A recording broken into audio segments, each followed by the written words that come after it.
Estamos em contato com o infectologista do Hospital das Clínicas, Evaldo de Araújo. Doutor Evaldo, bom dia. Oi, doutor Evaldo. Estou vendo o doutor Evaldo no Skype, mas não ouvi. Deixa eu ver se aqui nós... Oi, doutor Evaldo.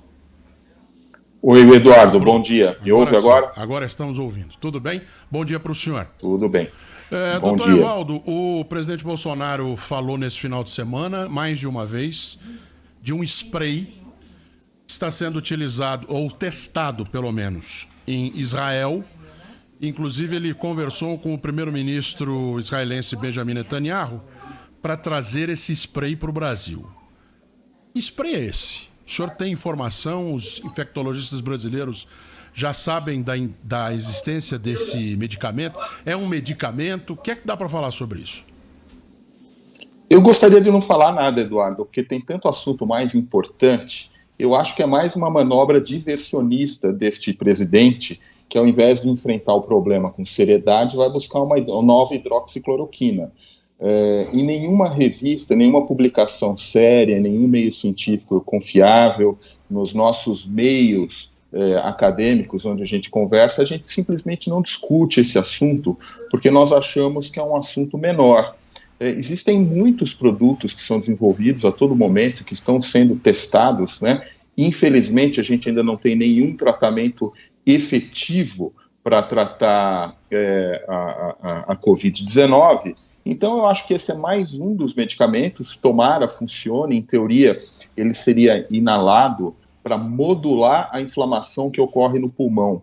Mas se isso vai realmente surtir efeito, se isso vai funcionar e se vai agregar algum benefício na luta contra a Covid, está por se provar. Nesse momento, eu acho que a gente tem outras prioridades, e a prioridade número 1, já que a gente está falando em Israel, é olhar o que está acontecendo em Israel, com uma vacinação em massa, mais de 60 em cada 100 habitantes já vacinados, e já começando a ver os números bastante bons de diminuição de casos, internações e mortes por Covid-19 naquele país. Doutor Evaldo, bom dia, aqui é a Thaís. Queria perguntar para o senhor a respeito de um outro assunto que também está na pauta hoje em relação à Covid, que são essas variantes da Covid-19 encontradas, por exemplo, em Manaus, mas também em outros lugares, né? Como é que a comunidade científica vê esse tipo de informação? Porque é normal que vírus sofram mutações e a gente que está do lado de cá, ao ouvir uma notícia como essa, também naturalmente se assusta. Tá mudando. Mas qual que é o grau de preocupação que a gente tem que ter com essas mutações, hein?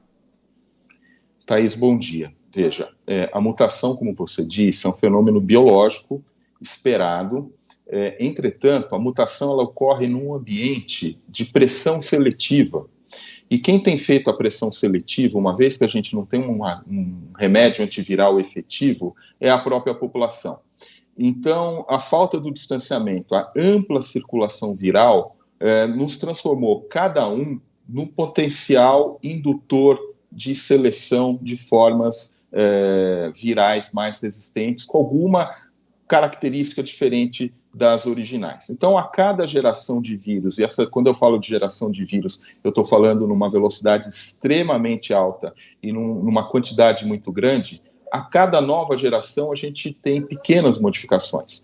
Quando alguma dessas modificações ela tem sucesso e consegue se perpetuar num percentual relevante, a gente tem uma nova variante. O que essas variantes têm em comum? Elas trouxeram, sobretudo a da África do Sul e essa que foi identificada em pacientes de Manaus, uma mutação chamada E484K, que é uma mutação que, entre outras, permite a possibilidade de escapar da resposta imunológica. Então, não é à toa que em Manaus a gente teve uma sucessão de coisas infelizes, que é a falta do isolamento e o aparecimento dessa mutação, numa região onde 75% ou mais da população já tinha sido exposta, e mesmo assim a gente viu o que aconteceu. Portanto, enfatizando a importância desta variante subverter a resposta imune e poder causar reinfecção, como a gente tem visto em larga escala. Evidentemente que se a gente transporta isso para o Brasil como um todo, nós entendemos o tamanho do problema que isso pode se transformar. Eu não tenho muita dúvida de que essa variante já circula amplamente no Brasil, a gente apenas não tem as ferramentas para fazer o diagnóstico. Então, primeira preocupação é reinfecção e escapar da resposta imune. A segunda preocupação é o contágio muito efetivo e a transmissão muito efetiva. Mais gente ao mesmo tempo se infectando pode representar o esgotamento da nossa rede de assistência. É o oposto do que a gente falava no começo. Lembra que a gente falava, vamos achatar a curva para não ter muita gente infectada ao mesmo tempo e com isso esgotar o nosso sistema de saúde? Com essas variantes, a gente pode ter muita gente infectada ao mesmo tempo e esgotar o nosso sistema de saúde, como a gente tem visto, aliás, em algumas cidades e regiões do Brasil. Então, doutor, então esse é o potencial problema da variante. Pegando esse gancho que o senhor deu, a informação desse final de semana é que a variante foi localizada em Araraquara, Jaú também tem já alguns casos. Adianta fechar a cidade, como fez o prefeito? O prefeito Edinho Silva deu uma lockdown de 15 dias. Tem sentido, sob a visão dos infectologistas, quando já foi detectado na cidade essa variante que se espalha mais rápido, falando mais rasteiramente? Então, Eduardo, faz sentido e faria ainda mais sentido se a região como um todo fizesse igual. Porque, evidentemente, que se lá foi identificado, provavelmente a gente tem uma circulação maior dessa variante por alguma razão. Eu, um pouco antes de entrar aqui na entrevista, eu estava vendo um trabalho feito pelo pessoal da Unesp, que eles mostravam o caminho, o fluxo de pessoas e de vírus pelo interior de São Paulo. Então, é uma região que tem estradas importantes, muita ligação. Então, se a gente vai fazer um lockdown, quando o prefeito toma a decisão de fechar a sua cidade, ele quer diminuir o impacto na sua cidade. Mas o interessante para isso ser mais efetivo é que fosse regional essa medida. Então, é a única ferramenta que a gente tem. Deveríamos vacinar todo mundo, não é? Mas na falta de vacina para todos, eu concordo que é uma medida extrema, mas nesse momento faz sentido sim. Melhor seria se fosse para toda a cidade. Embora, Eduardo, a gente tem que usar aquela expressão de colocar tranca quando a porta já foi arrombada, porque, evidentemente, se tivéssemos um sistema de vigilância mais efetivo, teríamos detectado com mais precocidade esse evento. Professor, o que já se sabe a respeito da eficácia das vacinas que estão hoje sendo aplicadas no mundo em relação a essas variantes? Todas elas funcionam? Funcionam quanto? Sabe, Thaís, essa é uma matéria de muito interesse e estratégica. Para que as pessoas entendam, nós não temos ainda nenhuma publicação de fôlego, mas já temos vários estudos lançados como pré-print, que são aqueles não revisados por par. A variante, ela se modifica sobretudo na proteína da spike, ou seja, todas as vacinas que têm como alvo o spike, em potencial elas podem sofrer um pouco o impacto dessa variante. E em um número importante já de publicações em pré-print, a gente vê que, sobretudo, essa variante sul-africana, em menor medida também a do Amazonas, que é menos estudada, elas impactam essas vacinas que são direcionadas para a proteína spike, mas impactam perdendo efetividade, não impactam naquele desfecho final, que é diminuir gravidade de doença, diminuir morte. Então, é um risco em potencial que a gente vê, mas nada ainda definitivo estudado. Por outro lado, as vacinas que usam vírus atenuado, como é o caso da Coronavac e outras semelhantes, elas têm uma performance melhor, porque elas atuam contra o vírus como um todo, ou seja, mesmo que uma partezinha do vírus se modifique, a gente consegue identificar todo o resto do vírus. Então, nesse sentido, essas vacinas de vírus vivo atenuado, elas são vacinas mais efetivas contra as variantes. Mas ao começo, a gente está começando a estudar, provavelmente teremos que usar mais doses nessas situações, ou fazer pequenos ajustes na fórmula das vacinas. O que eu quero antecipar a vocês que não é nenhuma operação de guerra, é uma medida do ponto de vista da produção de vacina corriqueira. O que preocupa é que se a gente tiver que fazer toda a logística de vacinar todo mundo de novo. Por isso que a gente insiste. A variante, ela traz vantagens para o vírus, ela infecta mais, ela tem alguns predicados, mas ela não resiste às medidas de controle habituais, que são as que a gente sempre fala: distanciamento, higiene das mãos e uso de máscara. Doutor Evaldo, aproveitar que a terça-feira quase feriado, ou enfim, com menos noticiário apertando aqui a velocidade da conversa, como é que o infectologista se informa sobre a doença? Porque a gente hoje em dia, né, nós falamos aqui, a internet tem solução para tudo, as mensagens de WhatsApp, então, sabem mais da doença do que qualquer cientista. Qual é o processo que vocês, que têm que tratar das pessoas, e têm que estar atualizados cientificamente sobre algo que muda tanto, fazem? Vocês estudam como? Onde? Vocês recebem as informações? Vocês procuram as informações? São laboratórios que mandam? É a OMS que manda? Como é que funciona isso, doutor? Eduardo, que pergunta legal. E dá a oportunidade de a gente falar de comunicação em ciência que vem mudando, né? Vamos dividir os médicos de duas maneiras. Infelizmente, a gente tem muitos médicos ainda que não têm acesso à informação em tempo real, e a gente tem uma comunidade acadêmica que eu tive tenho o privilégio de participar. Dentro dessa nossa comunidade, a nossa comunicação ocorre hoje com as redes sociais, com o WhatsApp e outros, o tempo inteiro.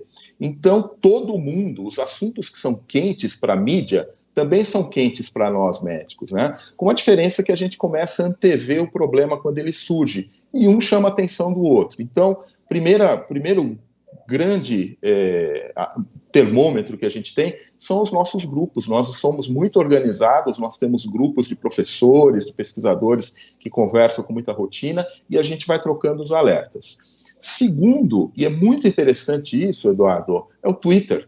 O Twitter hoje é uma ferramenta extremamente importante, mas quando eu falo do Twitter, eu não estou falando daquele Twitter de brincadeira ou de notícias leves, eu estou falando de coisa hard, de coisa pesada mesmo. Então a gente tem universidades, laboratórios de pesquisa, grandes pesquisadores que postam no Twitter os links, as informações, e isso em tempo praticamente real. Então, é muito instrutivo, evidentemente, que a gente tem que entrar no artigo, a gente tem que ler a fonte original, e daí a gente começa a desdobrar as informações. Mas hoje o Twitter é uma fonte de informação muito importante. E, evidentemente, que existem as fontes tradicionais. Então, hoje, as grandes revistas, os grandes periódicos, o New England, o JAMA, o British Medical Journal, o Lancet, eles nos têm cadastrados e vão nos mandando o tempo inteiro os alertas do que está surgindo, e a gente vai nos sites oficiais também. Então, hoje nós temos sites de epidemiologistas que compilam dados, a gente tem os sites das próprias revistas científicas,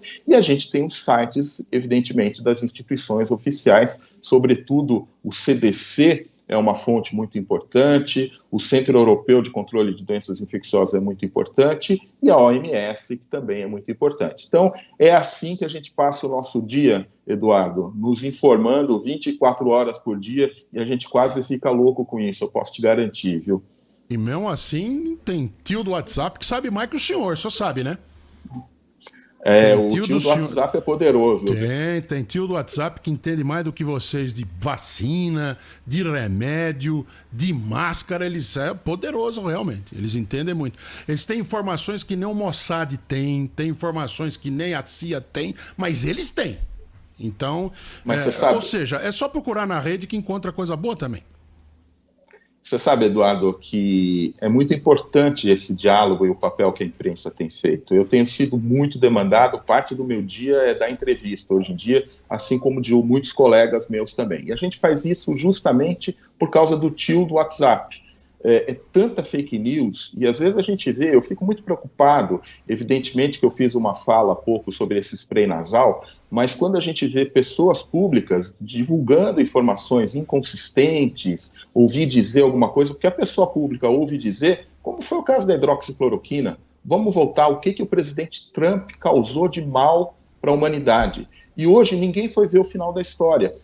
O Didier Raoult, que é o médico que começou essa história da hidroxicloroquina, está sendo processado pela Sociedade Médica Francesa por ter divulgado uma informação tão imprecisa que trouxe consequências tão desastrosas.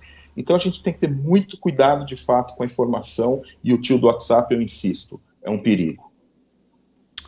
Doutor Evaldo, muito obrigado pelas informações, um bom dia para o senhor. Continue lendo e nos ouvindo também, se der um tempinho. Se você me permite, Eduardo Claro. e Thaís, eu queria só fazer um alerta. Já que a gente tem essas percepções, ontem à tarde eu tive a oportunidade de atender 10 pacientes. Dos 10 pacientes que eu atendi, 9 tinham dengue ou chikungunya. Então, quero aqui fazer um alerta. Nós estamos numa época de calor, de umidade, os números estão começando a preocupar e aumentar, as autoridades de vigilância epidemiológica estão atentas, mas a população também precisa ficar atenta. Confesso a você que me deu um certo desalento, porque eu acompanho os médicos de pronto-socorro, faço ambulatório, e a gente pôde perceber esse incremento. E aí vai ser terrível se nós tivermos a convergência de 3 doenças tão complexas quanto Covid, dengue e chikungunya. Então, faço um alerta aqui aos muitos médicos que ouvem a Rádio Bandeirantes, a vocês, porque esse é um tema de primeira grandeza. Por quem, professor? O ano passado não houve esse pico tão forte nessa época tradicional de alta da dengue e da chikungunya. Por que está voltando agora, hein? Thaís, são doenças que elas têm um ciclo. Normalmente, dengue, você tem aí 2, 3, 4 anos que você fica tranquilo e depois ela vem e dá um pico. Depende da introdução do sorotipo, depende da mudança do perfil de imunidade da população. E nesse ano, como a gente cuidou muito de Covid, as outras áreas da medicina sofreram. Então, na minha área, doenças infecciosas, infecção hospitalar, resistência bacteriana aumentou, e sem dúvida nenhuma, as equipes de controle de vetor e de controle de doenças, todo mundo muito mobilizado com Covid. Esse ano talvez a gente tenha, pela própria característica da doença, a sazonalidade dela, né? E talvez um pouco porque a gente abaixou a guarda, tendo que cuidar muito de Covid. Então, realmente é um potencial que a gente tem que estar atento e ficar alerta. Muito obrigado, doutor Evaldo. Um bom dia para o senhor. Até uma próxima oportunidade. Um grande abraço a todos. Muito obrigado.